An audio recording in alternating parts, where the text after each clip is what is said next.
Good. So, good afternoon, and welcome to our first Budget Committee meeting of the new term, the 2024-2025 term. And we have a new Budget Committee that, will be working monthly and working with our budget season. So I am Leslie Tarkington, the chair, and we have continuing member, Leslie well, no, I know who you are. Leslie Moriarty. I thought you might want to introduce yourself. It's okay. Leslie Moriarty, and Harry Fisher, our BET chair, is also on the committee. And David Weisbrod is joining, both Harry and David are joining as new members. So we welcome them for this term. Our first item on the agenda is AC1, Commission on Aging. It's an additional appropriation being requested for a feasibility study, and they have actually provided, I think, is this correct, Pete? A check to the Finance Department from a particular Friends of the Commission on Aging funds that they had to cover the costs. So we welcome Laurie Contadino and it's my pleasure to introduce you to Patty Bykowski. She's our new Senior Center Administrator. And I thought this was a perfect time for her to get to know members of our BET Budget Committee and other members of the BET. And welcome. And could you spell your name so that Samantha has do you have her name yet? No, but she could. Sure, it's B as in boy, Y, Kowski. You're welcome. Thank you very much. So Laurie, thank you. Yes, thank you, and Happy New Year. So the Friends of the Greenwich Senior Center presented the town with a gift of $14,750 from funds bequested to them by the Wallace estate, Mary Louise Wallace. And these funds are to cover the expenses of the Commission on Aging engaging in a feasibility study of the senior center to actually help us fine-tune available square footage, perhaps investigate some alternate spatial layout plans, different design schemes, and we feel that this is a necessary pre-step before we go forward with going out to bid for full architectural and engineering and design services, and so on and so forth, to continue the phased renovation of the facility. So we're seeking your approval, and I apologize if the terminology isn't 100% what you're used to. This is my first time, I can't believe it, in 11 and a half years that I've had to come and ask for, is it an interim appropriation? Correct. Okay. Interim appropriation. So I've been under the radar all this time, and here I am. And there's quite a few more times I think I'll be here because of the extent of the funds that we received. So we're requesting an interim appropriation so that we can use the funds gifted for the specific purpose that you've been provided. The only piece that you don't have, that I actually received today, was the schedule of hourly rates, because the proposal does state that if we go above and beyond what they will provide us, that their hourly fee schedule goes into play, and I received these today. The 2024 hourly rates have not changed. They just have not updated their rate sheet. So Laurie, would you Yes. please, when you get back to your office or whatever, just email that to Roland so Yes. that it's available for the package for the full BET meeting? Yes, I will. Thank you. And for all the BET members, Roland will then make sure it gets out immediately after receipt to all the BET members. Thank you so much. Do we have any questions? Leslie? I just want to ask, because you have been going on in the phased improvement plan, if you will, that's gone on for, 30 35 years or something like It's that? at least that, yes. It feels like I'm long. aging in place along with the facility, yes. How does this effort, and I know it's a new endowment that you've gotten, but how does this effort coordinate with the work that's been done before? And do you anticipate there may be some changes to work that's already been completed, or maybe you don't have any expectations yet of what the outcome is? No, it's actually something that we've considered, what will be the impact of this next phase. And actually, we don't have any intention of undoing what's already been done, with the exception of perhaps changing paint colors or a carpet to fully integrate those spaces that have occurred for the past 11 years, which has been basically one room at a time until COVID hit. And so what we're looking for is there's some square footage, especially on the ground level and where our old kitchen was located, that perhaps a fresh set of eyes. Should all of the staff of the commission and senior center be cohorted in the same space, or should some of the staff be on the lower level, because we do have participants on the lower level and some staff upstairs? So looking at that spatial allocation could mean that we gain an activity space if we split our offices in half upstairs and put our offices, half of us downstairs, half upstairs. And I think we need that fresh set of eyes before we move forward. It'll also help us to fully articulate our program.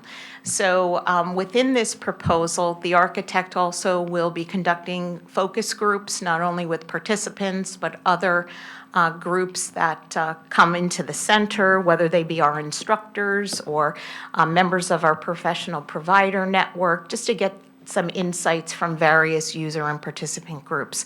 But we certainly don't want to undo what we've already invested in. Do you expect to go outside the footprint of the building? There was some language in the proposal I couldn't No, quite tell. and yeah, that gave me a little pause as well.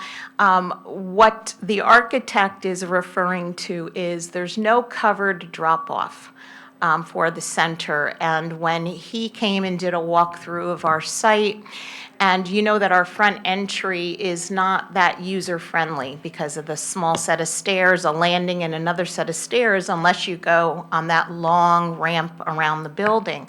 So his suggestion was that maybe a covered drop-off at that rear entry at grade level where we have the double automatic doors might be something appropriate, because everyone is exposed to the elements if they're getting out at curbside to walk into the building, and that's what he was referring to.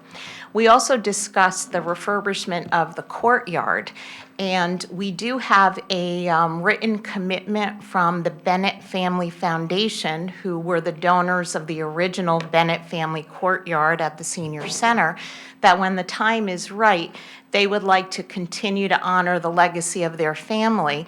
And so this architect, Tom Arcari, was also looking at, should we look at maybe an entrance from that ground level that goes directly into the courtyard? And that may prove to be cost prohibitive. But when he looks at that, depending upon the thickness of the walls and, do we have to blast to get through that wall? I have no idea. Hopefully I'm not in my office that day. But those are some of the things that we've been discussing with him. So the only other point I'll make relates to the hourly rates that you just identified. Given that the funding here is coming from your grant, it's not coming from the general fund or tax base, but yet the BET has to give you the authorization to Correct. spend money.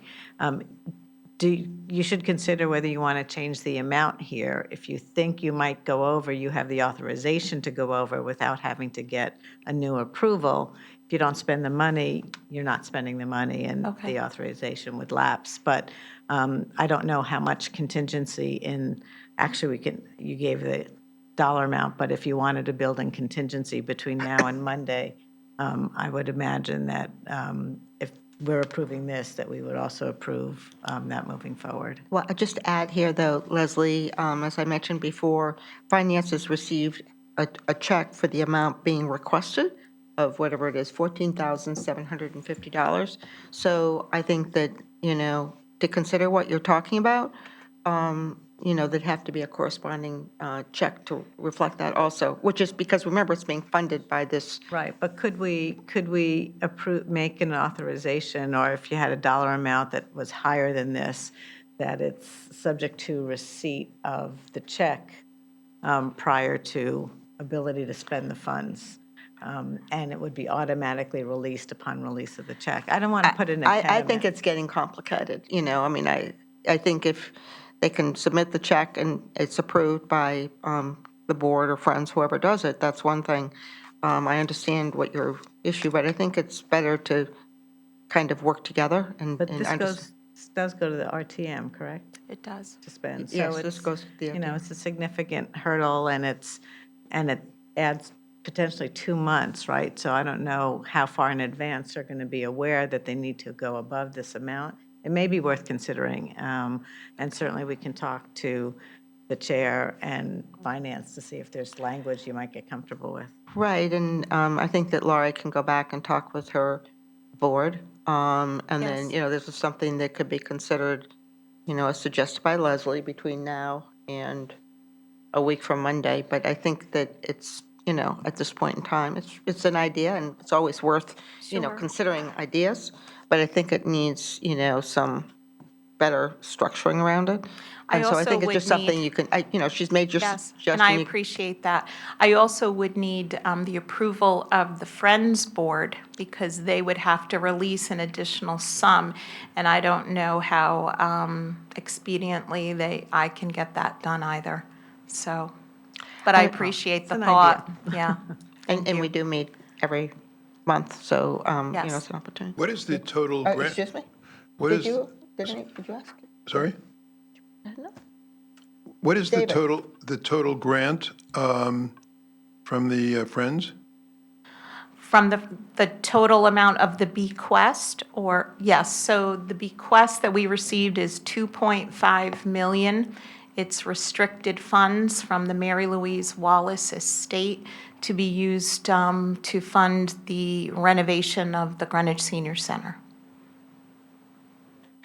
So, do you have any other questions, David? Harry, do you have any questions? No. No, sorry. I was curious, since this architect is up in Farmington. Yes. How did you select the architect? Or why this architect? So over the summer months, the commission is working on our strategic plan, and we took the summer to do something, a just slightly different approach. We went on a site visit of about 10 senior centers in the southwest region, not only to look at facility, but size of budget, the amount of staff they have, different programs, the full operations of different senior centers throughout our region.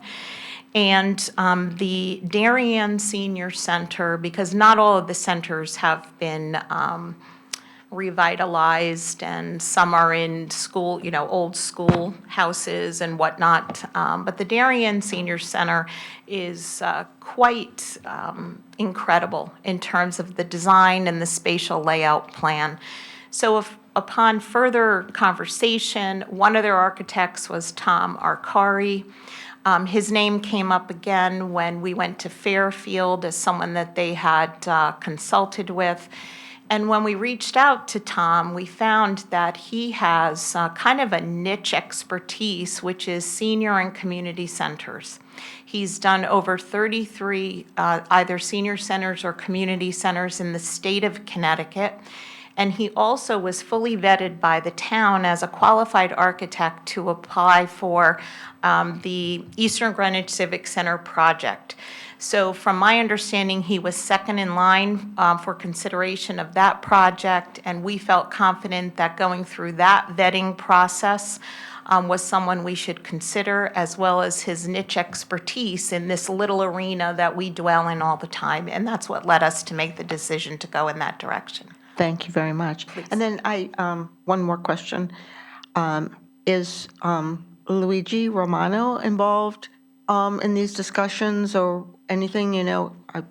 I believe the previous work was done by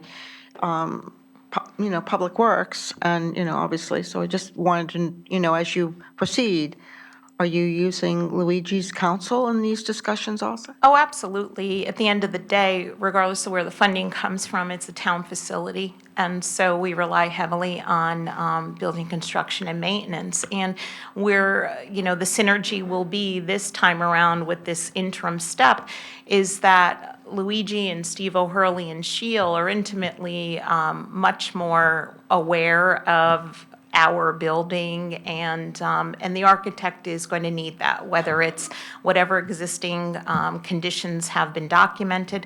But at the end of the day, we're going to have measurements done of the full senior center, and that doesn't exist right now. So that in and of itself is a gain.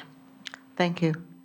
So, if everyone's, do you have any more questions? I was going to make a motion. Oh, that's what I was going to ask about. Yeah, I'll make a motion to recommend approval of an additional appropriation of $14,750 for the Commission on Aging.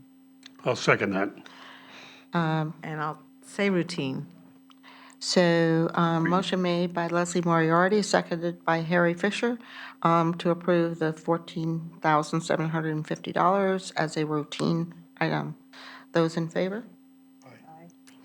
So that passed 4-0-0 unanimously. So good luck, and we're Thank looking you. forward to hearing the results at some point in time. Thank you.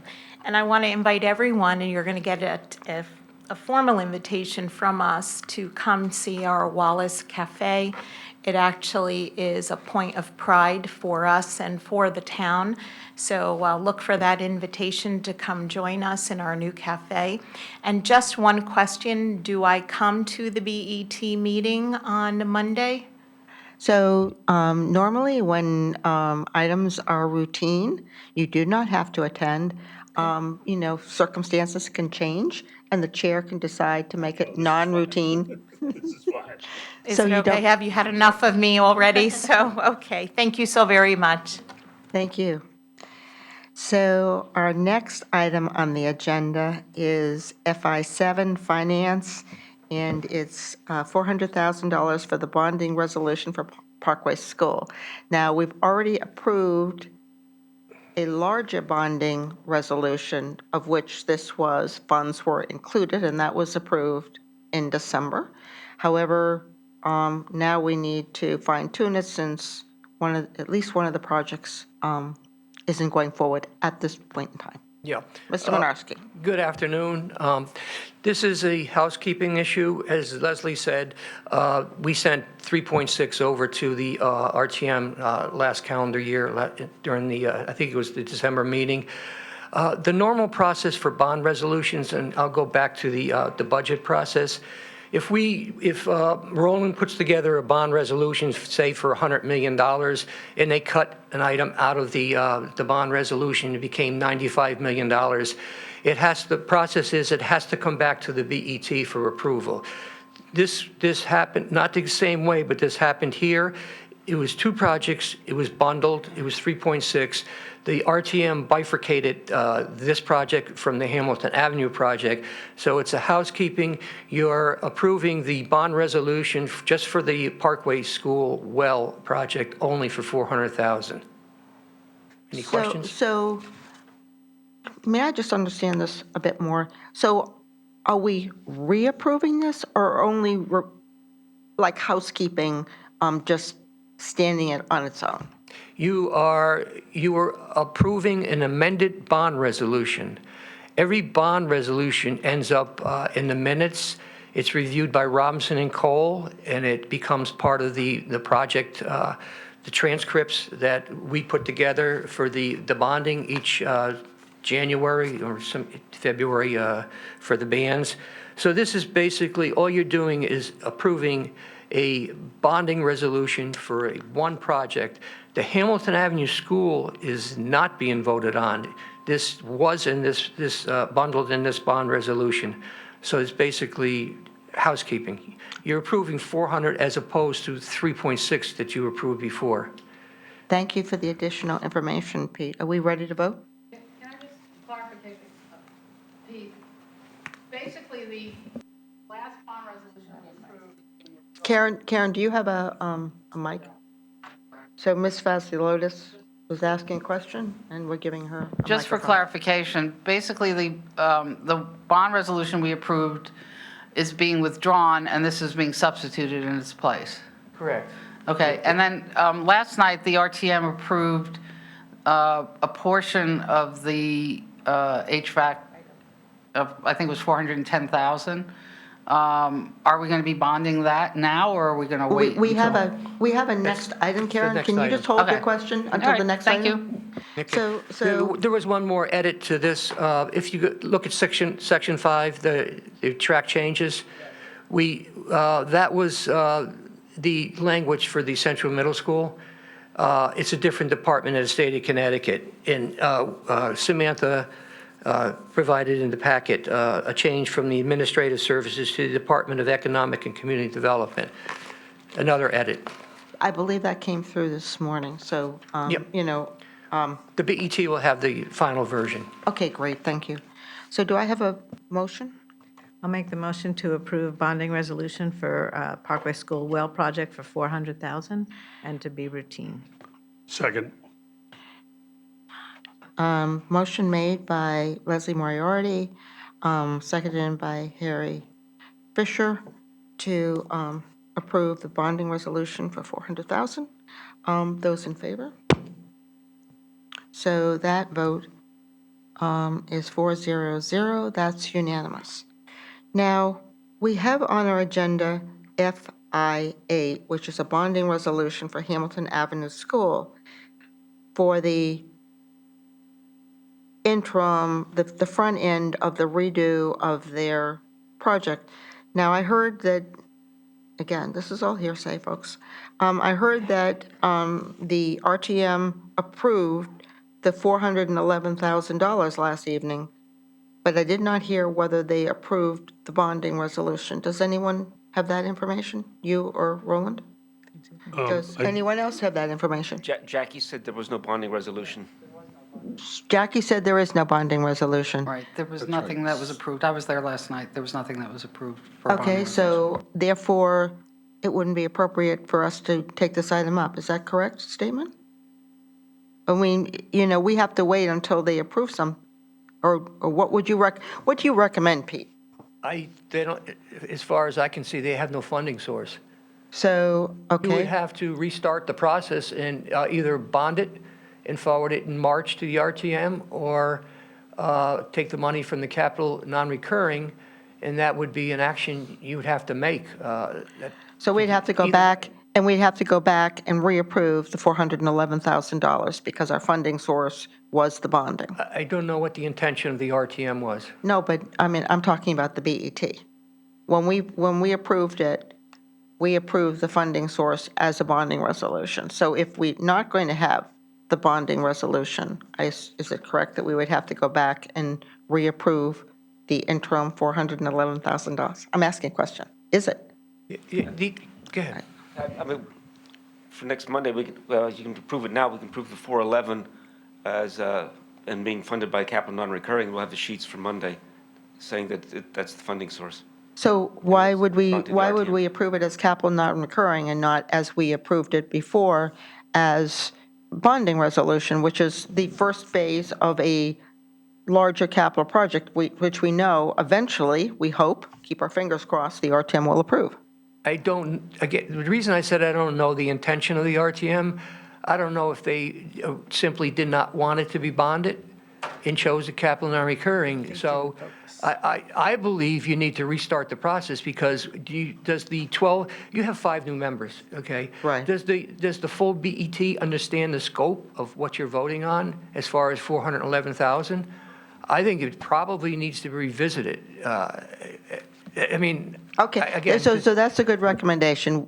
Please put the whole thing back on the BET Budget Committee agenda in February. It doesn't make any difference. Monday. I'm sorry? You could do it this month.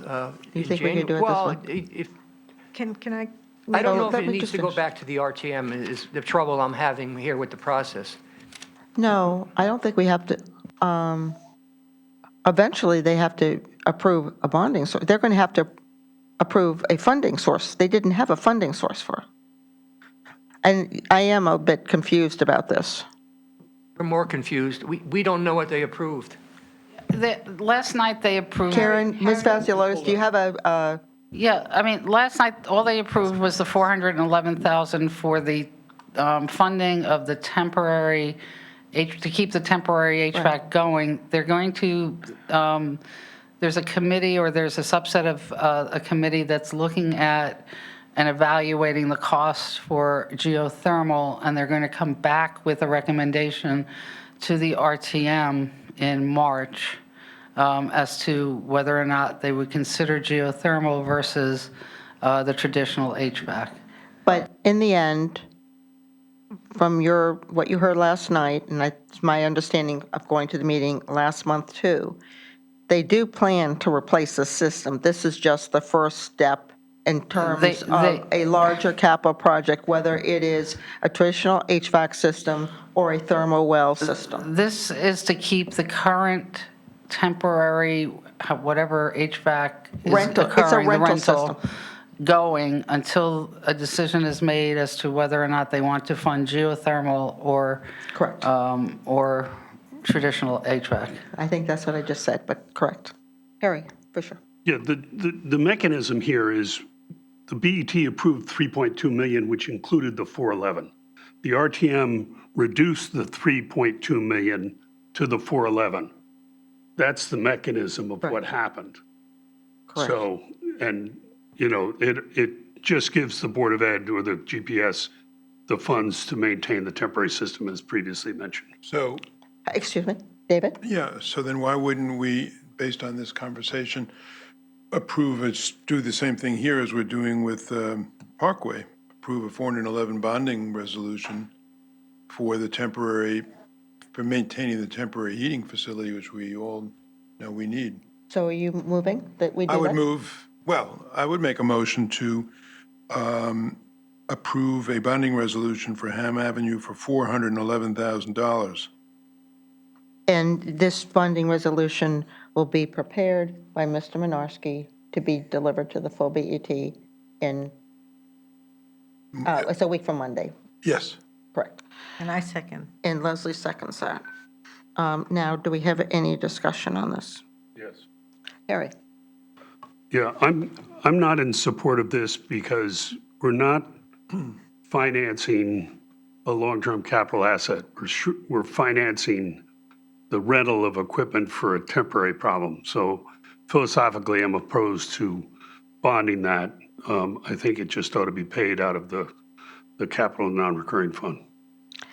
But now, I'm a private sector person, so I'm going to, ask Roland and Pete, like in the private sector, since this is the bridge to a longer-term depreciable asset, this would be capitalized with our longer-term asset for the purposes of our balance sheet. Is that the kind of accounting that we would do for the government? In the past, when we had temporary repairs or things like that, that became part of the capital project.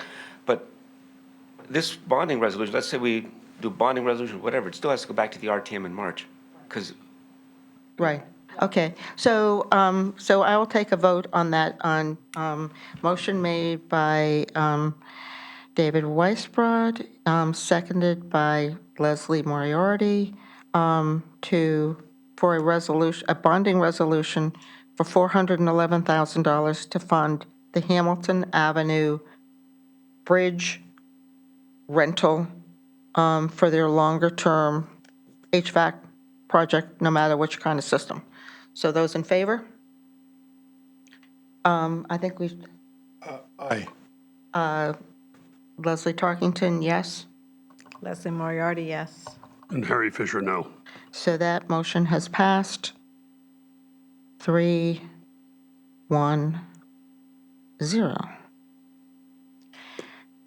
Okay, so thank you. And so our next vote is, or actually consideration, is that from our Register of Voters, and it's a request. They received I think, is it a grant? But anyway, to the town from the state for, I guess, for the marginal costs of early voting and the presidential primary. Is that correct? And what else do you have to tell us? This is great, always getting money in when we know it's going to be additional work. And thank you for taking on the additional work. Yes, well, I wouldn't count on additional funding from the state after this. This is, as it appears, first, let me say that, please excuse my colleague Mary Hagerty, she's feeling under the weather. We are in complete agreement related to this, and we usually enjoy presenting together and have a wonderful working relationship. So we hope she gets well fast. Thank you. As stated, the state of Connecticut provided every town with the exact same amount of money, $10,500, whether you were Bethlehem with 1,200 voters or Bridgeport with 80,000 voters. For essentially ease of purpose, we have asked for all of the money to go into the personnel account. Our budget for early voting this year, we estimate that early voting is going to cost us about $2,500 per day. And so it turns out, when you add in training, that our budget right now for the 4 days of early voting in March, before the April 2nd primary, would be $10,800. So all of the money would be spent there. Should it not be spent in that, we would use it towards additional early voting costs for August, or if there's an August primary, or of course the general election. So do we have any questions? So do I have a motion? I'll make a motion to recommend approval of an additional appropriation of $10,500 for grant fund, or it's not grant funds, it's state revenue for election. Do I have a second? Or Sec- second? Either way. And I would also make this routine. I was waiting for that before I Okay, seconded. okay. Thank you. Either way, I'll second it. Okay, so motion made by Leslie Moriarty, seconded by Harry Fisher. Those in favor? Aye. Okay, so that passed unanimously. Thank you, Fred. So our next three are from our, from the fire department, and we have with us the leadership of the fire department. We have Chief Joe McHugh. We have our whole team with us. We have Mr. Charlie, you're an assistant. Yes, ma'am. Chief. I know, I always get this confused with the fire department. And then we have Justin McCarthy also, Assistant Chief. Good afternoon, committee. I apologize for my voice. I'm getting over being sick for an entire month, I think, like the rest of the state of Connecticut and possibly the entire country. The first, The first is FD2, the Yes. $25,000 for the maintenance of the turnout gear. yes, so this is in reaction to Public Act 22-139 that was passed in the 11th hour of this year's session. It went into effect on July 1st. We were made aware of it by the time they finished all the paperwork in October, November-ish, and they had information sessions for us over the last 2 months. Pretty much what 22-139 does is it establishes a fund for career and volunteer firefighters to receive either workers' comp benefits or wage replacement for occupational cancer.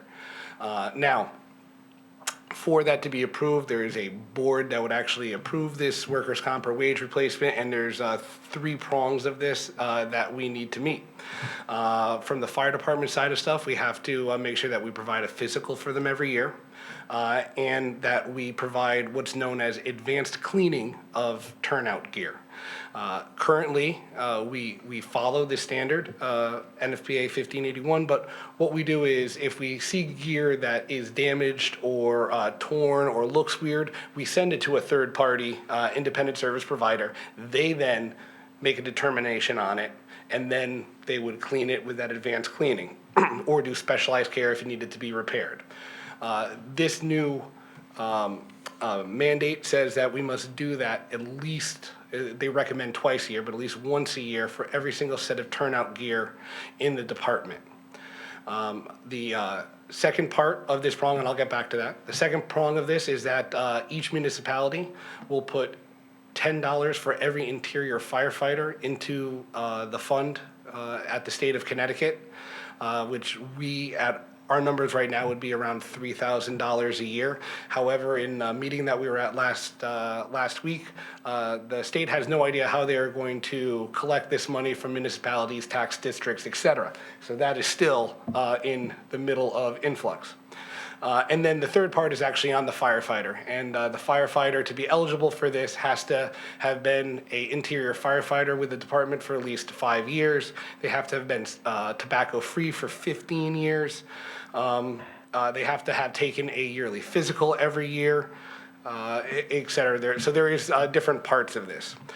So with due diligence, we're asking for $25,000 so we could come in to come in line with this mandate with the advanced cleaning. And so the idea is that we'd be able to get 300 sets of turnout gear, advanced cleaned, and provide training for members of the department to become certified in advanced cleaning so that we don't have to send 300 sets to an independent service provider, which would cost a lot more than doing that in-house and still making the requirement. The idea is that we don't want to set any of our own firefighters up for failure by not holding up our end of the bargain on any one of these prongs and seeing a volunteer denied for wage replacement or a career fighter a workers' comp claim denied. Thank you. Harry? Does this mandate extend to all the volunteers? Correct. And that's where I came up with the 300 sets of turnout gear that we would have to clean for that. Okay, thank you. Any questions? Questions? No. I have, I'm sorry? Justin, you've got 3 different additional appropriations here. This one, 25,000. But the 3 add up to about 225,000, which is, so I'm going to ask a question, just where are you so far this year on your operating budget and the stresses on the budget for trying to incorporate this expenditure? Yeah, so this is obviously more than we would normally pay. It's around $10,000 for what we pay for specialized cleaning. So this goes above and beyond what we already have. We're expecting the number to be around 20 to 25,000 this year. We did ask for an appropriation last year for the cleaning because we did have more sets of gear that needed to go out for that cleaning as well. I'm going to add, but just to interrupt, my question goes more to the budget in total, because you can move money around. Typically, your overtime gets very stressed. Your training budget line gets very stressed so Yes. that you don't have. So we believe that our available training funds. budget is going to be in line this year. The overtime, if it stays on course of what was budgeted at 2.4, we should hopefully be in that area if the hours of overtime stay about the same with our hours. So that right now is trending on point. Where we are behind is where we've been behind the last 2 years, and that is maintenance. And that is why I'm asking for, really, it's $200,000 worth of maintenance of funds more than anything else here. And obviously the 25,000 for the to meet the 22-139 mandate. Right, right. So what you're saying, you have no flexibility in your maintenance accounts, and you feel at this point in time, I mean, we can get down a little further, I suppose, to FD4, but you think this is what you're needing? Yes. Yes, because we're at the point that without the RTM meeting next month, if we didn't ask to start this project now, we would not be able to make all of our maintenance bills that we're going to have. All right, so I'll make the motion to approve the additional appropriation of $25,000 for FT2. And Well, we're going to have them before us, for all of, probably for others. We can make a decision later on routine. I'll make a decision later, but I'll second the item. So I'm sorry, is this routine? Well, let's see how the other two go. Can't I always make a decision to make it You routine? can when always it- change, yes. I can always change, Okay, right? You can always fine. change. Yeah. So those in favor of Leslie Moriarty's motion, seconded by Harry Fisher, for the maintenance, funds for maintenance of the turnout year of 25,000? Aye. Aye. So that has passed unanimously, 400. So FD3, which is the request for 110,000 for lighting for volunteer apparatus. Correct. So we have a large amount of apparatus, 15 to 20 years old, that have very specific lighting on it. So the emergency the emergency response lighting on it is by a company named Power Arc. They are out of business, no longer around. So every time a light breaks, we have no way to fix it. All of the scene lighting that we use for illuminating scenes are halogen, and those are also no longer made, rendering most of the lights on these trucks that are 15 to 20 years old completely obsolete and unable to be replaced at all. So what I brought before you is a request to replace the lighting on all of these vehicles from the safety standpoint of better illumination on scenes for response, for clearing intersections. From the risk analysis side of things, we've had vehicles get struck on the highway before, and we don't want to see that in the future. And also, I added some pictures to the supplement information of old lights that are being held together with duct tape, and it's not fair to the volunteers or any other crews who are operating these vehicles at all. I also did provide some videos today. I don't know if anyone got to see it, of the difference of the actual illumination of what these lights look like at this time. Sorry. So I did circulate those, Charlie, but, again, it came this morning, and I know we've had other BET meetings, et cetera, so I'm not Understood. sure whether everyone has done this, but we will look at them. The one Thank thing you. that I can say is that these old lights are many pieces. So it's a lens, it's a refractory metal piece in the back. There's a motor, there's a bulb. The lights that we are asking to replace them with are the same lights that are on all of the new apparatus. So they are just they're all self-contained, intrinsic. And they're plug and play. So even as we retire some of these vehicles in 3 to 5 years, they will be able to be taken off, put on a shelf, and if we have an issue with another light on a vehicle as it gets older, you just plug and play and put it onto that vehicle, because they will all be the same size and the same bezel. So I'm going to ask a question first. So, you have advised us that what these engines are, and you said 11, 41, da-da-da-da. Yeah. Could you just run through this and tell us which of these companies, these are all volunteer companies? And can you just tell us where is, in the order here, engine 11 is where? Engine 11 is out of Central. Central. And engine 41? Is out of Glenville. Engine 51 is out of Sound Beach. Truck 4 is out of Glenville. Truck 5 is out of Sound Beach, and Rescue 5 is also out of Sound Beach. That is the newest vehicle. However, I'm sorry, Rescue 5 was Sound Beach? is Sound Beach too. They are the unlucky truck that had all of its lights in a 2-year period where Pierce Manufacturing switched in between, and they no longer make their lights either. So, along the same line, have you, these are all volunteer companies? Correct. Have you checked also with Round Hill and Banksville? Do we need to do anything with any of their lighting?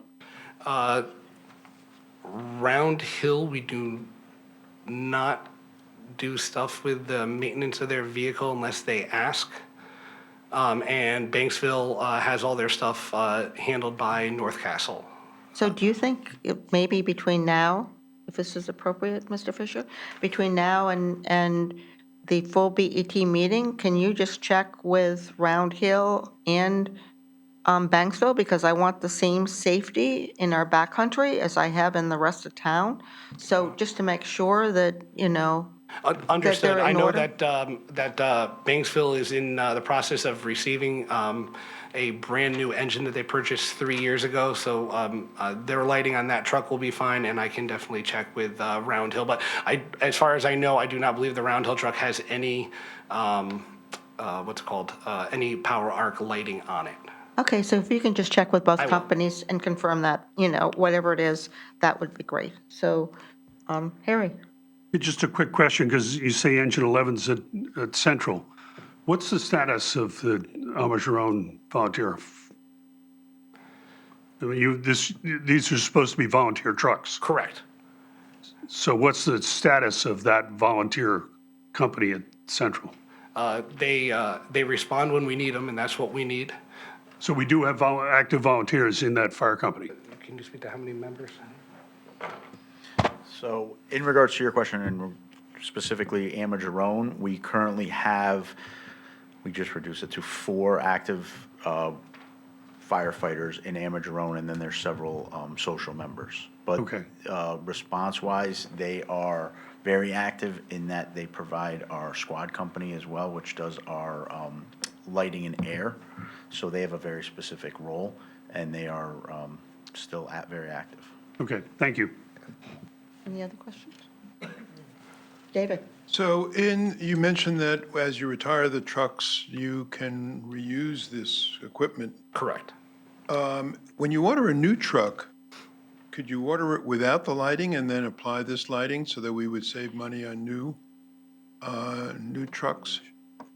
In other words, No, because the new technology, the new apparatus are hooked into something called Wayland Core. So there is a special line that is run from every single light, every single turn signal, everything back to the main so that they can be controlled by brightness, by flashing, so they have to run them all anyways when they do it. And it also ties into the new system that engineering is using for the Opticon system. So if a fire engine's coming out of the firehouse and they turn on the left turn signal, it'll know to start clearing intersections to the left of that truck going up the road. So all of that has to happen at the factory for it to be put in. However, if one of those actual strobes ends up not working, because it's the same size and everything, they were able to unplug that and put the new one in. So I have a question I think it's for Roland. Maybe it's for Pete. This basically says that these funds are coming out of the general fund, but it sounds to me like this is a depreciable asset. Should this be funded out of capital non-recurring rather than by? I mean, if this were outfitting costs, this would be part of the vehicle, and we would to capitalize it and depreciate it. So, Like a police, buy a police vehicle, it has the lights and all that stuff, that becomes part of the cost of the vehicle. So this, you could consider that either way, yeah. capital non-recurring.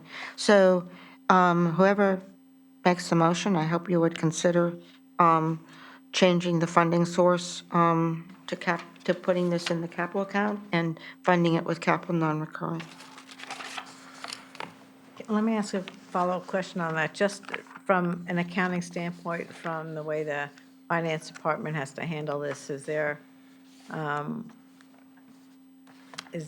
extra work required by putting this on the capital schedule?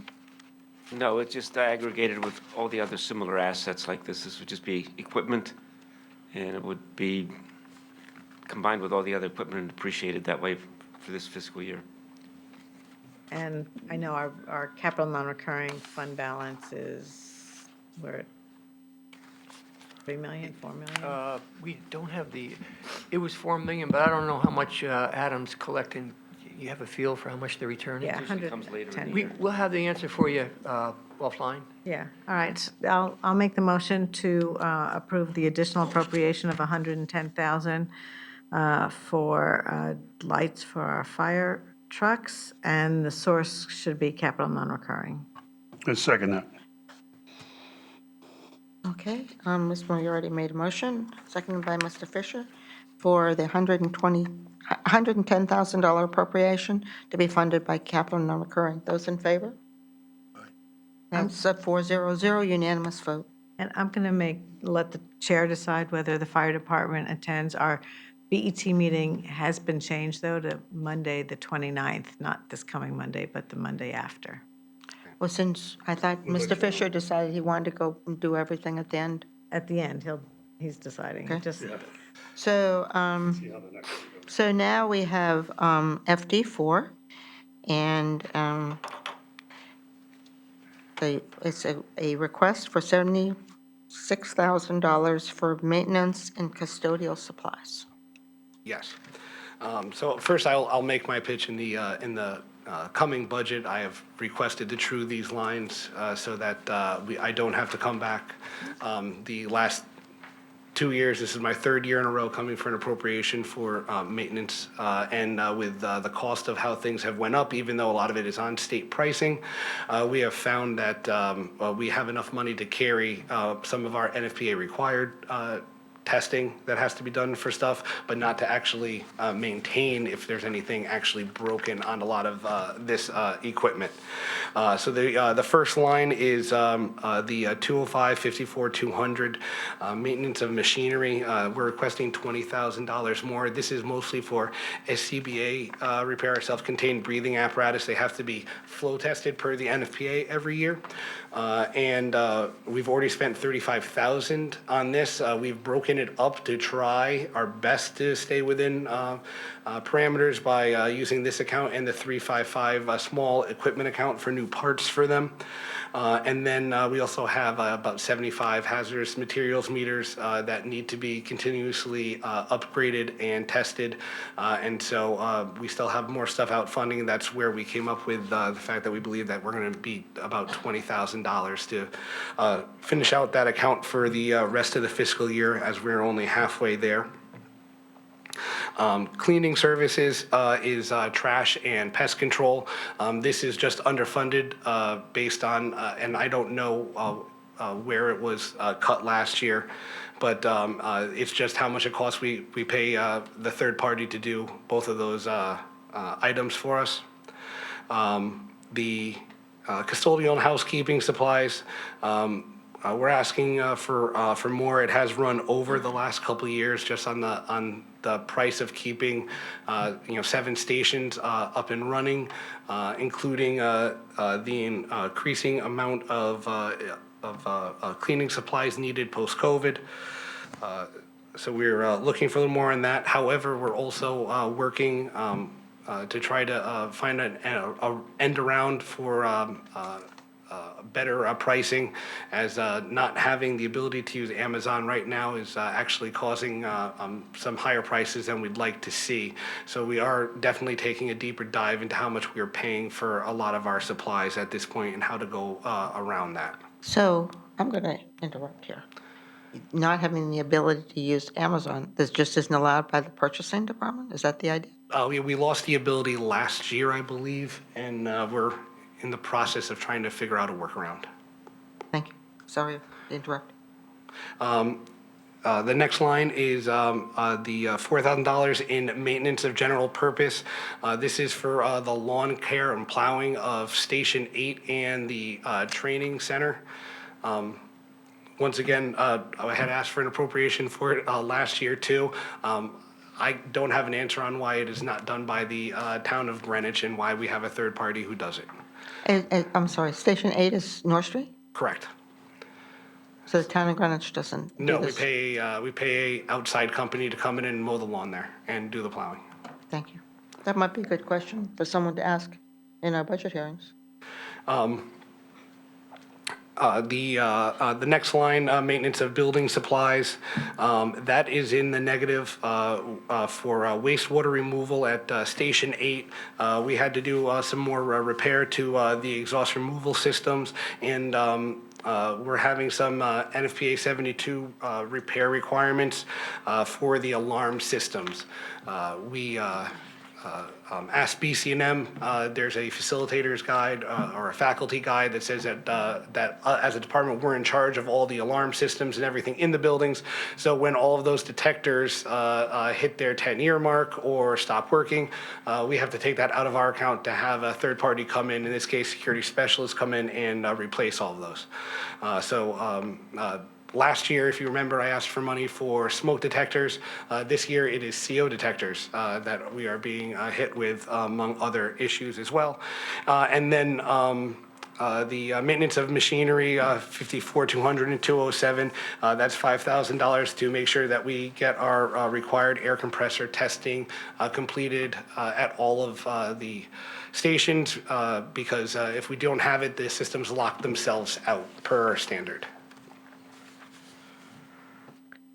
Mr. Fisher? Lawn care and plowing at other stations is done by the town? Correct. So it's just the North Street station that's, And the training center, training yes. and the training center? Yes, This makes no sense. thank you. That's a good question, I think, to ask at the fiscal year 25 budget hearings. Yes, I think by so.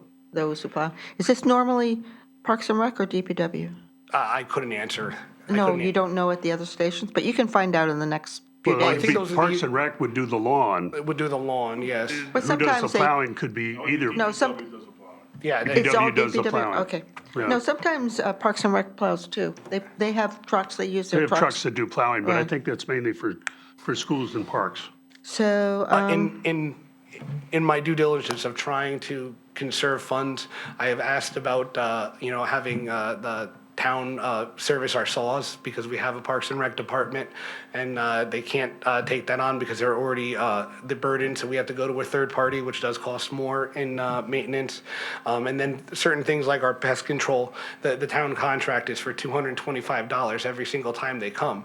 So when the company comes, whether they're just looking at a trap or setting 100 of them, they're getting $225 times 6 stations for their monthly check. So it's stuff that I would like to at least see looked at further because I'm the one having to come back and ask for more money for these basic things. Not necessarily required by the fire department. so we have 6 items here. Is there any questions? No questions? Okay. Do we have any motion? I'll make a motion to approve $76,000 of additional appropriation for maintenance and custodial supplies. I'll second that.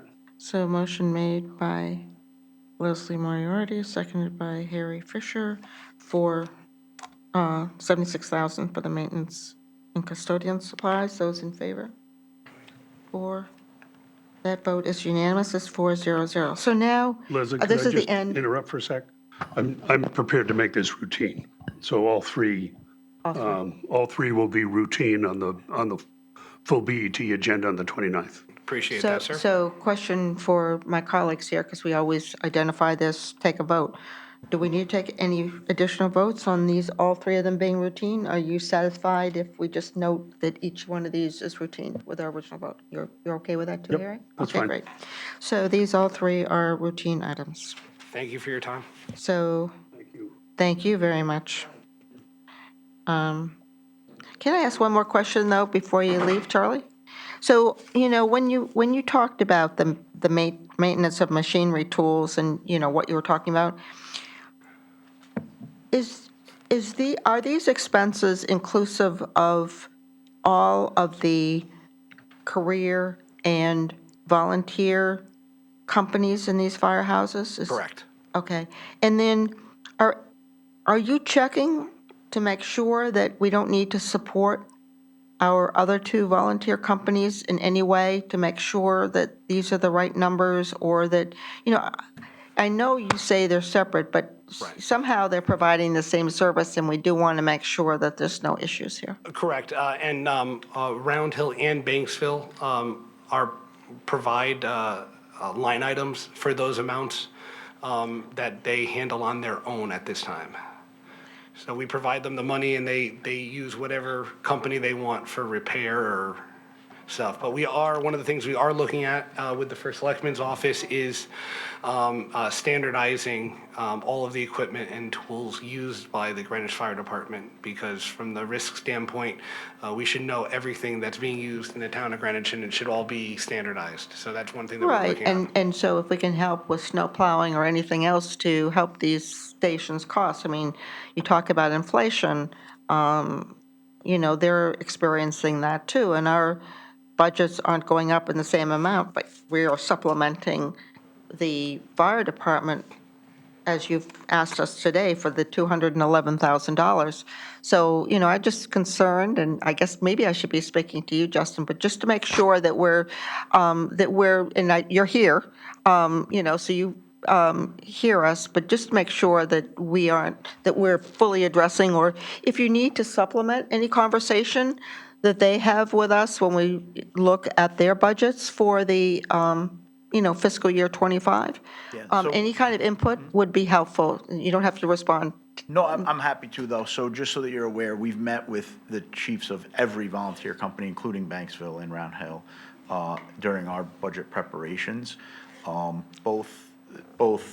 Banksville operates a little bit differently, so I'll carve them out because they operate under North Castle. But with Round Hill, we provide them with their funds, and they kind of essentially allot it within boundaries that are set for those funds, but they sometimes choose, for instance, to use it for specific PPE items that they may need or things of that nature. We are working with the town to try to bring that all under one umbrella, and we're slowly chipping away at it, but there's a lot of old bumps that we have to get over.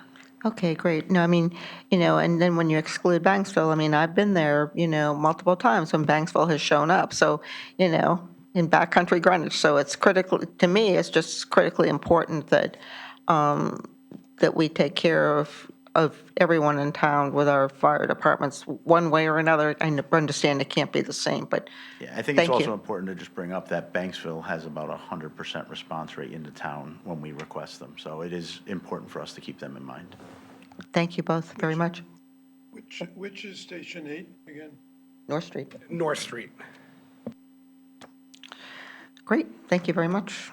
Okay, so moving on, we have an economics condition report, which I think I don't have fully printed out, but we didn't have one. I mean, it was sent to us in December, but we didn't have one as such because it was so early in the month when we held our meeting. So Roland, you have through December 31, so this is great. So nothing has really changed in either the revenues or the expenses. Interest is still up $3 million over last year. Taxes are 6.2. The penalty is still 600 and some thousand. And building permits are up almost $600,000, and that accounts for almost the entire increase in revenues over last year at this time. The expenses are also pretty much the same. Fixed charges with OPEB and pension costs and healthcare, $4 million. Contribution to capital, to the capital fund is $4.2 million, which is in the budget compared to $8 million a year before. Insurance is up almost $600,000.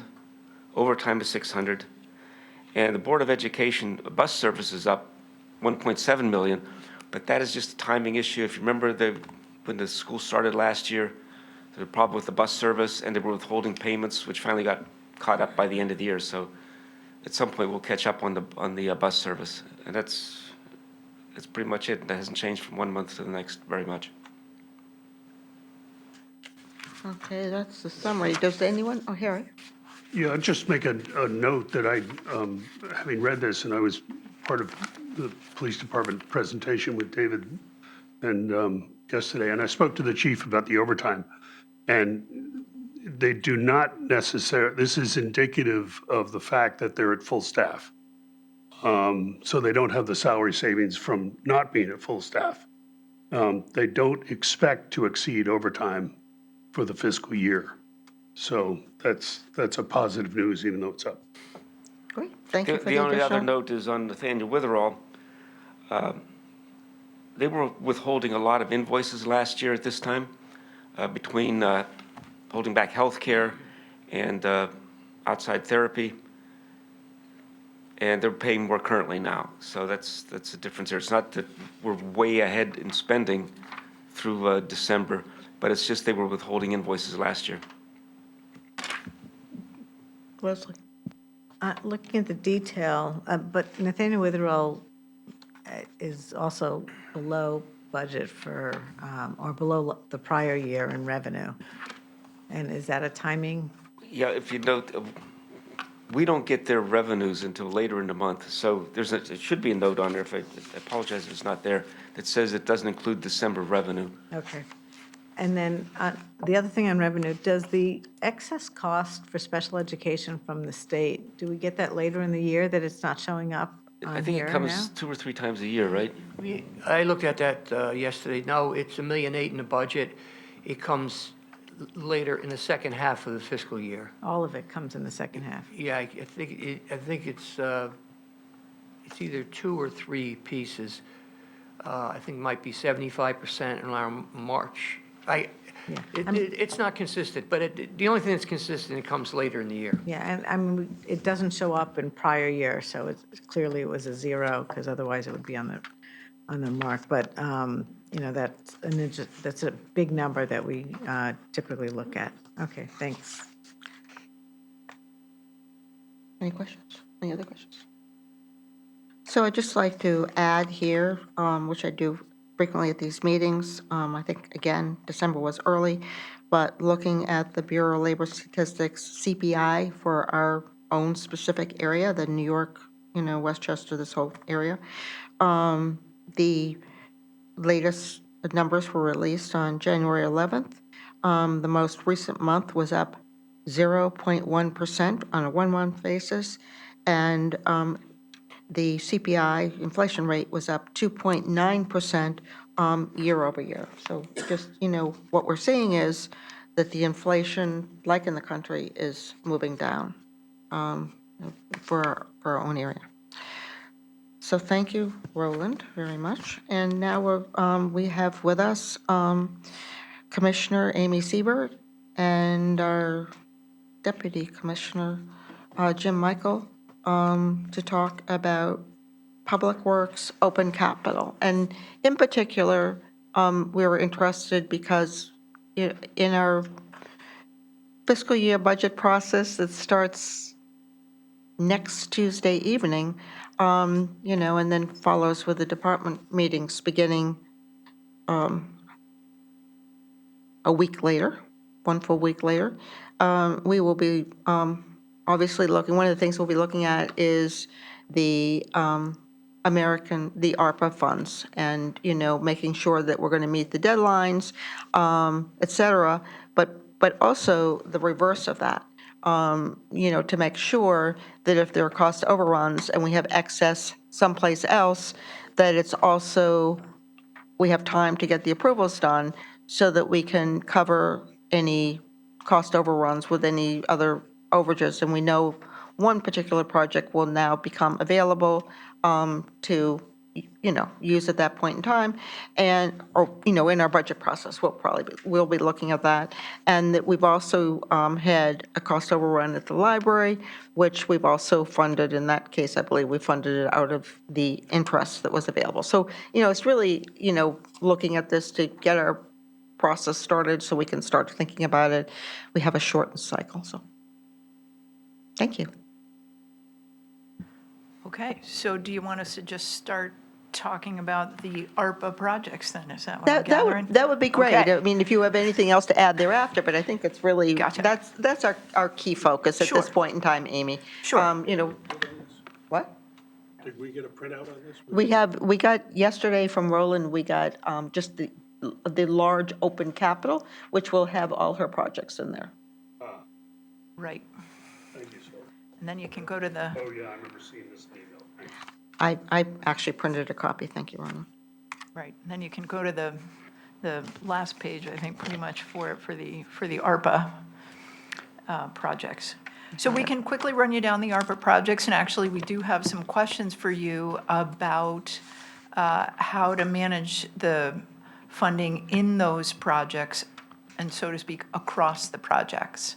Because when we put those budgets together for them, if we recall, it was for some of the items, we did not yet have projects designed or things of that nature. So running down the list quickly, Den Lane, the Den Lane Pump Station upgrade, we expect to be going out to bid this summer for that project, because that project was to design and build a new Den Lane wastewater pump station. So we're ready to go out to bid this summer, which is good. So let me just, can I stop you for 1 second, Amy? Just so that people know, if they happen to have their open capital with them, this is on, I don't even know, it's something like page 14. It's the second to the it's the third to the last page, and it's Public Works, Department 970, just so that people can follow. Thank you, Amy. So Den Lane Pump Station, again, the design and construction of that station, we expect to be going out to bid this summer. When we go out to bid, of course, then we will know the construction costs. We think that that project, and again, we anticipate no issues with getting the construction completed by the timeframe that we need to expend the funds for that. We expect on that project that may come in a little under. So then when we look at our next station, Coscob Pump Station, we forecast funds in there under that 22408 for design of the Coscob Pump Station. That's a very large pump station that you may be familiar with on Strickland Road there, next to the Dockmaster site, the Mianus Boat Club area. So that design, the preliminary design is complete. We're moving into final design, and we could use additional funds for that final design. So one of the questions is, is it going to be feasible and possible, as we go, and we'll go down through the rest of these, that if one is a little more and one is a little less, do we go back to you folks and ask for that and go through the full RTM? That's our anticipation. So, or is it just you, so you guys can fill us in on that? No, I believe, and Pete's our expert here, but in my discussions, that this is why we wanted to start this discussion now. You're going to have to, we will have, like we did when we did the original ARPA approval, a sheet within our total budget that will have any changes in these accounts. So it will just be approved as the whole budget is approved, but obviously separate under its own tab. Right. So, but there will be, am I correct, Pete? Or do you want to add something, Pete? I think what Amy's probably going to say, between the 9 of them or 8 of them, some are going to be over and some are going to be under. So you're going to have, like the Greenwich Library did with the boilers, they were $33,000 short. They had to come and we repurposed the money. Starting out with the 8 of these, you're going to have to repurpose them back and forth. And the library went to the RTM, didn't it? So Yes, it's it the did. It did go, process. yes, it went to the RTM. And once, let's just say that the overages exceed the shortfalls, then we would have to appropriate outside of ARPA in the regular Z fund or B fund. Right. We kind of, that confirms what we expected, but never hurts to ask. Through you, may I ask a question to Amy? Just real quickly, are these sewer maintenance or sewer improvement projects? The pump stations? Well, that's a big, it depends. I can tell you what I think they might fall under, but we've seen over time that sometimes what we think they might fall under, then they're changed over. But I think these are all Den Lane, Coscob, and Grass Island, the design for that. I think the case could be made that they are sewer improvement. Okay, well, when it comes time to, if there's overages, we'll straighten that out. But So Amy, I think that, that one of the things that we'd like to do on our day, which probably be a day with the DPW or whatever, is maybe start out earlier in the day with sewer, just because we have all these things to talk about and maybe, some of this, how we fund things. So, I mean, I think it's good that we're talking about this today because these are good things to consider. Well, we can certainly send the same information we send annually, since I think you have some new folks on the BET that we send about the guidance that we've been given about improvement versus maintenance, and Okay. get that to that'd you be great. folks, but- So Leslie, I know Leslie said it's been very patient. Yeah, because there are, the deadlines for the ARP, there are two of them. One is to be fully encumbered by December. When you go to bid in July, and the 3 million Den Lane is for the upgrade, it's not just the design, correct? Correct, So- it's for the construction. But you're anticipating, or you will, you're anticipating being in an executed or a contract committing the full 3 million by December. Absolutely. If we go to bid in the summer, we would You like have to time get that. to do that. We try to get those awards done within a matter of weeks, if we can, so not months and months, but. I've been on committees where it takes a long time to get contracts in place. Well, fortunately, we're not a committee. Fortunately, it's a little more straightforward for a wastewater pump station typically. And while ARP variations between projects can go into the budget book, clearly they can go into any RTM meeting if they don't happen to meet that April, May schedule. You may not know how much money you have in the Den Lane underfunding to be able to move over. Correct. So one of the questions to that might be, and I don't know whether this is possible or not, but how on occasion we've seen different resolutions and all, even that pertain to the budget, where it gives the BET, we have to come back to the BET for it. If we still had uncertainty in May during their review of it during the budget process, would they entertain a resolution that's like, we're able to move from one project in ARPA to the other, subject to approval by the BET? Because you folks have been more flexible about meeting on an emergency basis if needed. Otherwise, we would indeed have to, we're just going to have to do our best and work out with you folks good how we timing might to- want to yeah. put something into regular capital so as not to lose any of this capital, if you follow what I'm saying. So Amy, I think that, again, thank you for raising this. And I think perhaps, we've had a lot of, legal work done on these acts. And perhaps, and we'll, arrange it, maybe have Amina come in for, a few minutes of the DPW day, just to kind of talk through whether something like that is feasible. And she's not only worked on the ARPA itself, but she has also works on the budget resolutions. So I think the combination. And so, that's just one thing, Roland, we need to think about, just a few minutes of that we'll schedule. Perhaps, is that a good way of doing it? We can certainly ask her already, too. There's another alternative. On the law committee agenda for tomorrow, they're starting to talk budget resolutions, whether it's a law committee issue. Some of it will go to what's the audit look like on this ARP funding and the verification of the authority, and whether we can have just one resolution covering moving money from one project to another, whether that's easy for the audit process to follow, or whether we should really be more specific. So I think our departments have to get involved. Well, and I think it's complicated because each of these, Pete has to go through the audit. So I think that makes it different, Amy, and probably we want to be a bit more defined than we are sometimes on some of these things. But, Pete will need to be, when I said Amina, obviously Pete is our kingpin on all of these ARPA projects. Okay? You want to?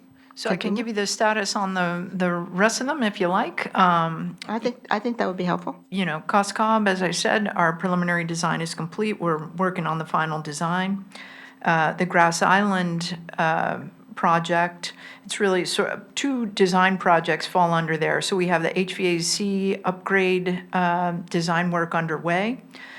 So we should see, so that's moving along nicely. And for the design work going on for the plant headworks and the plant-wide switchgear upgrade, we have a scope that will soon encumber any remaining money under that item.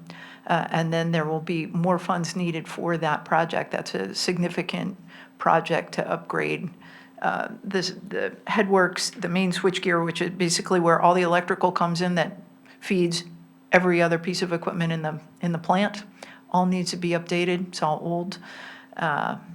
And that's a big nut. So this funding is certainly very, very helpful at getting us moving forward, but that's one that's going to have more to do. The Pemberwick Park Drainage Project, we're moving along there and very nicely. All the piping is in. We've got some additional work in there, including final restoration and so forth. So we expect to be done there in the summer. And everybody on both the wastewater projects and these stormwater projects, everyone's busy forecasting because we also are tracking those dates, and trying to make sure that all the ARPA nickels are all spent appropriately.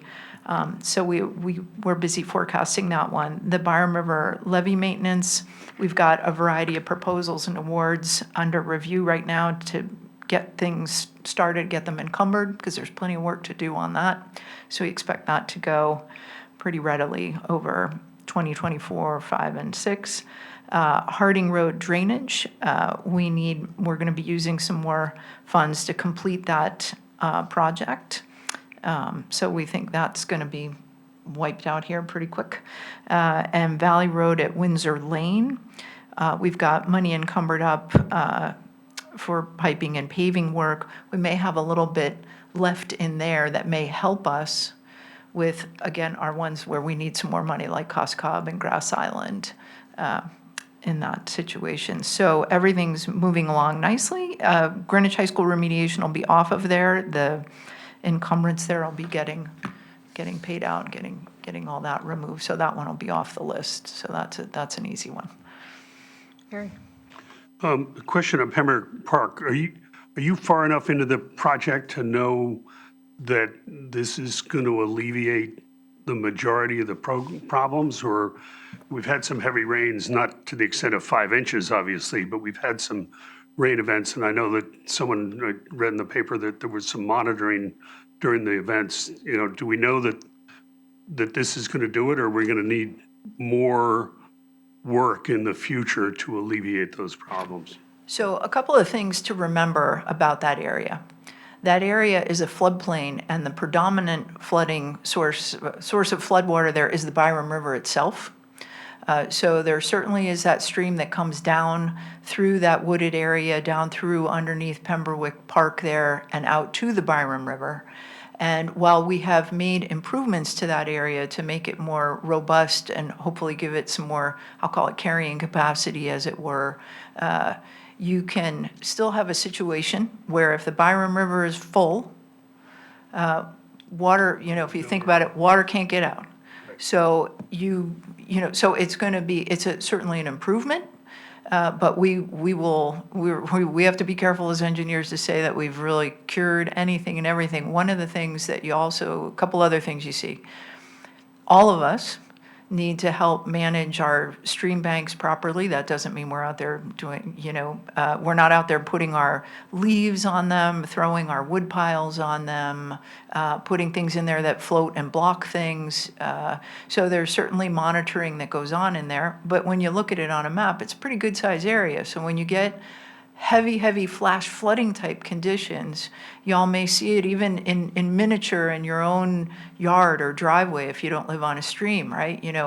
Debris is suddenly moving in ways you're not familiar with. Oh, I left that little pile of leaves in my garden and look, it moved 5 feet. This happens in a much larger way when we get this in these riverine systems. So again, it's an improvement, but it's not going to change the fact that that's a floodplain. So it's Got it. It's out Thank there you. though, but, and hopefully some Army Corps work, when we get to that, should give us some more help and so forth, but. Thank you.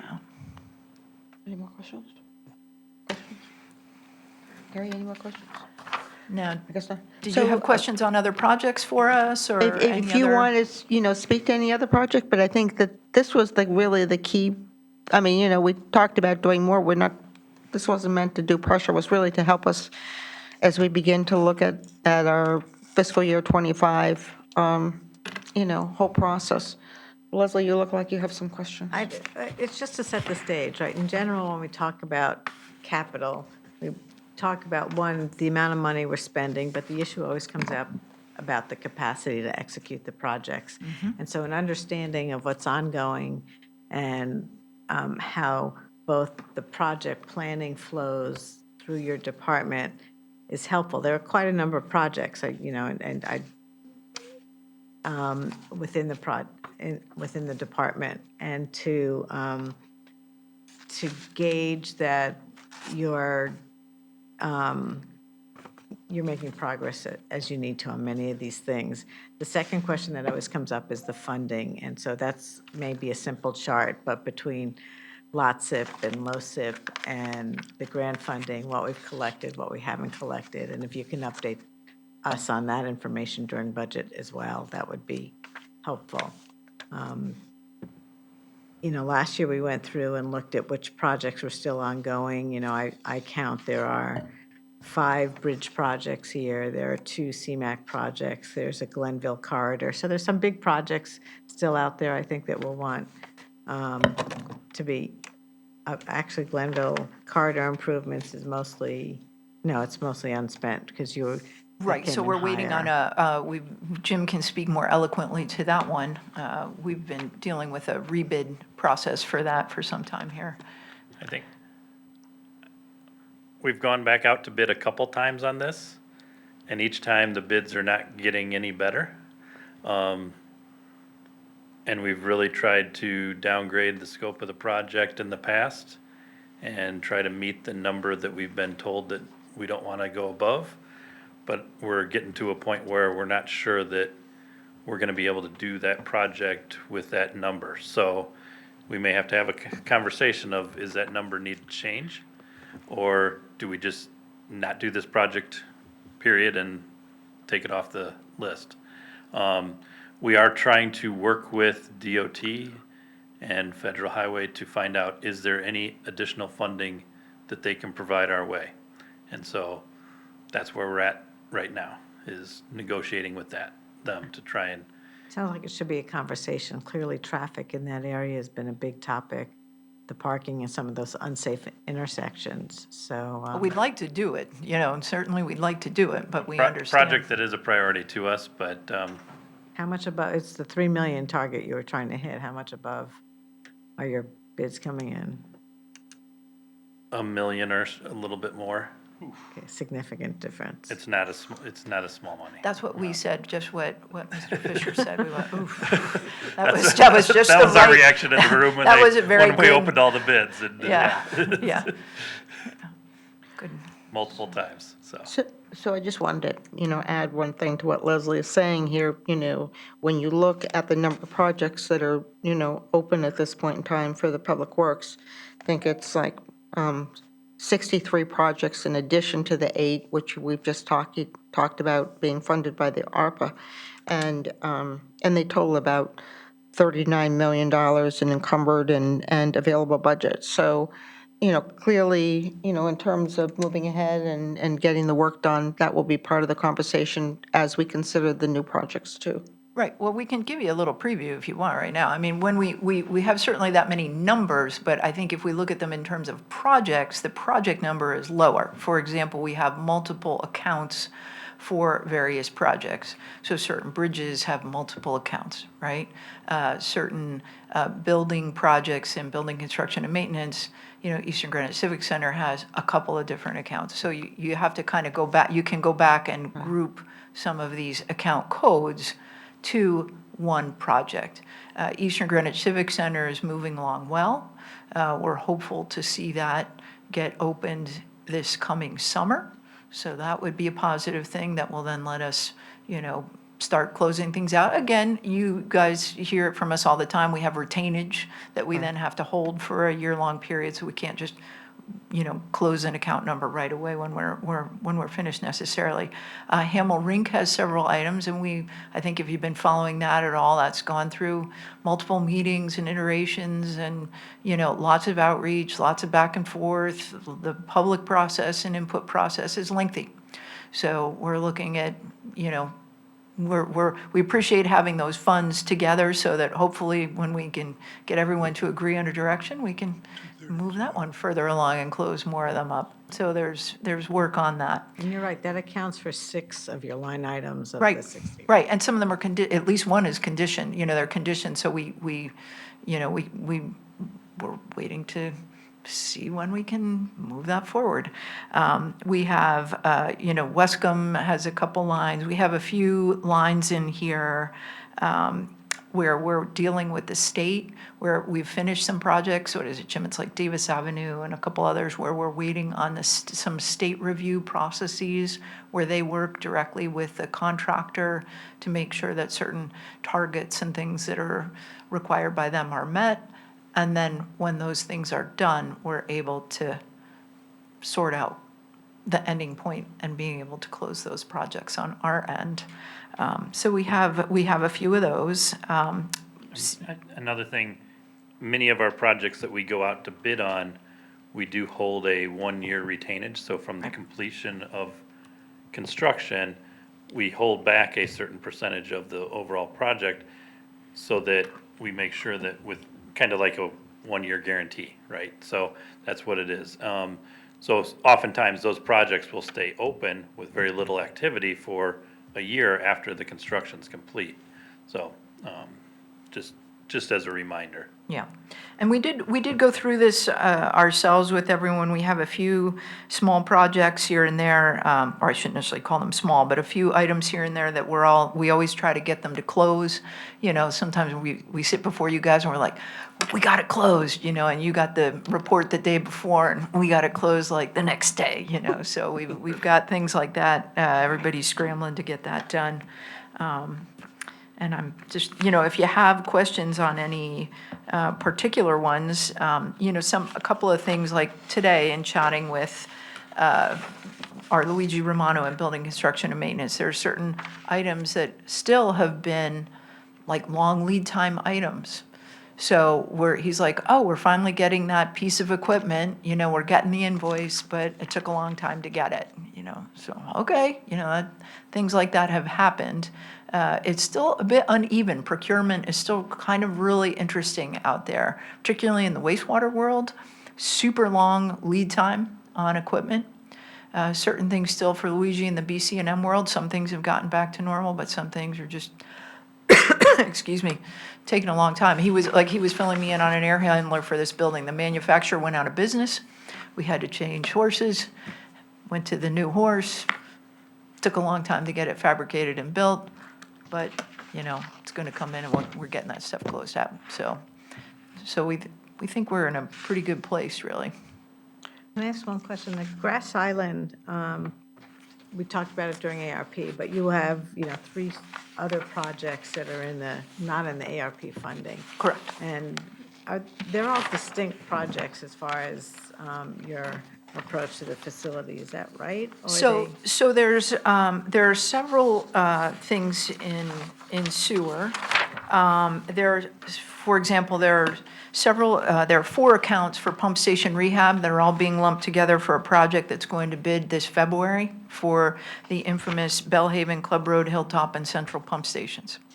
So that's been a lengthy process, a lot of back and forth particularly with the locations at Bellhaven and Club Road. Which projects are those? So that's quite a good project to be getting out and from under our belts. The old Greenwich Common Force Main, that shows funding sitting in it. We'll be able to tell you how much may come back because this spring, finally, now that Aquarian's done their work on Summit, we can get to final paving. Which will hopefully make people happy over there because it's rough. That we really thank people for neighborhood will dealing like with that the one. trench. I know It's been a while. it's been very difficult, but then we will be able to get that one closed up. So the work is all done. We just need to get that final paving, get release of final retainage, and get that one's out of our hair. Let's see, inflow removal is quite small. And then Grass Island projects, we have a primary settling tank upgrade that's under an older number. We're bidding that, we anticipate, in February of 2024. So that's all 5 primary settling tanks Grass Island Treatment Plant to be upgraded. That project was definitely impacted over the last few years by some pandemic delays and things like that, but we've got that Which ready which to go to project bid. number is That's that one? 20216.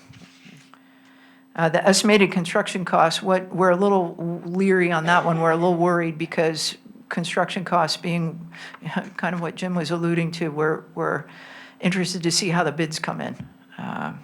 And then under our, one of our 2,400 projects, I don't think you're as worried about the current fiscal year, but we have work going on under there on SCADA and electrical work, some of those big breakers that Rich was filling us in on at last year's Discuss process. the old Grass Island project, the 2018 one, is still halfway, a little more than halfway spent. Some of it's 18204, let me look. See what we put in there.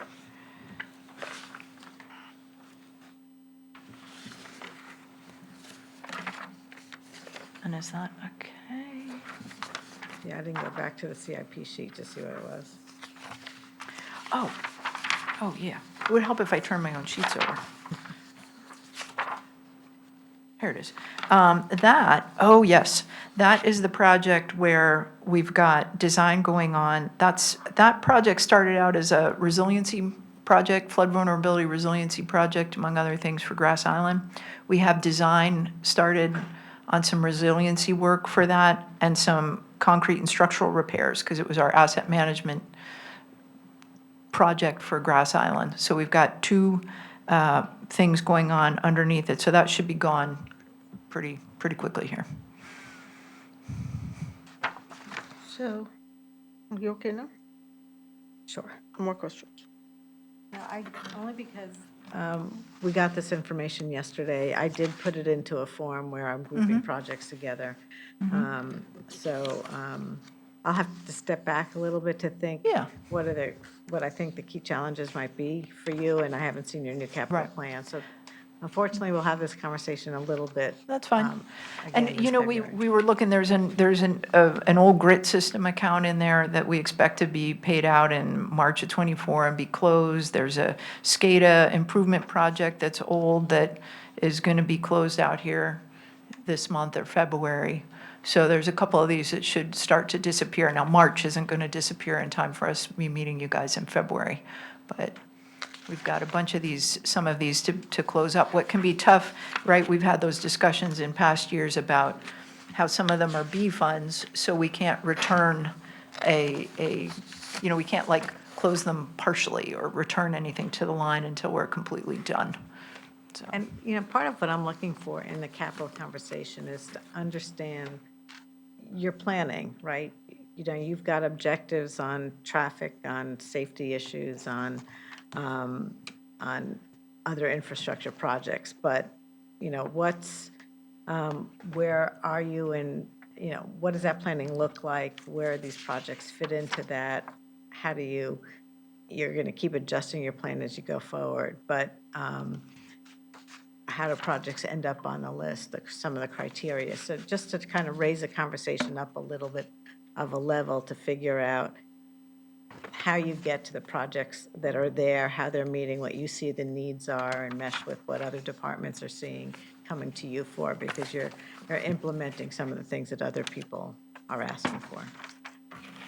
So may I ask a question of Roland? Just take the pressure off here.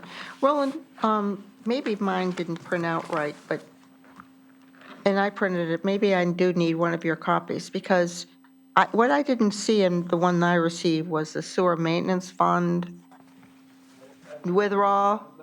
I'm sorry? Withdrawal, et cetera, et cetera. So you're going to send a whole new one out with all of the other funds. I see the sewer improvement is on here, but the other funds are all missing. it's a separate report, yeah. No, it should, it all, normally. It is for us anyway, we have to. Anyway, so, okay, you're okay? You're okay? I don't think we have any minutes that we are going to accept today, is that correct? And so we'll move on.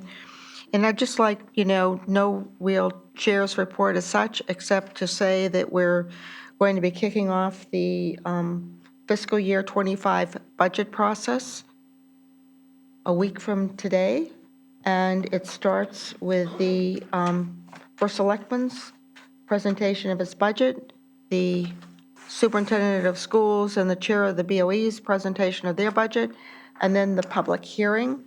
We say 6, 6:30, and 7, but we also say it's a continuing process. We don't wait for, time to pass with nothing to do. So that's the kickoff, and then the following Tuesday, we start our first meetings, and we'll be starting, as we have in all years, I think, except for one, with the first selectman, first thing in the morning. So with that, I'm looking for a motion to adjourn. I move we adjourn. So moved by Harry Fisher at 2:04, and seconded by David Weisbrod, and it's 2:14. Those in favor? Unanimous. Thank you. Thank you all.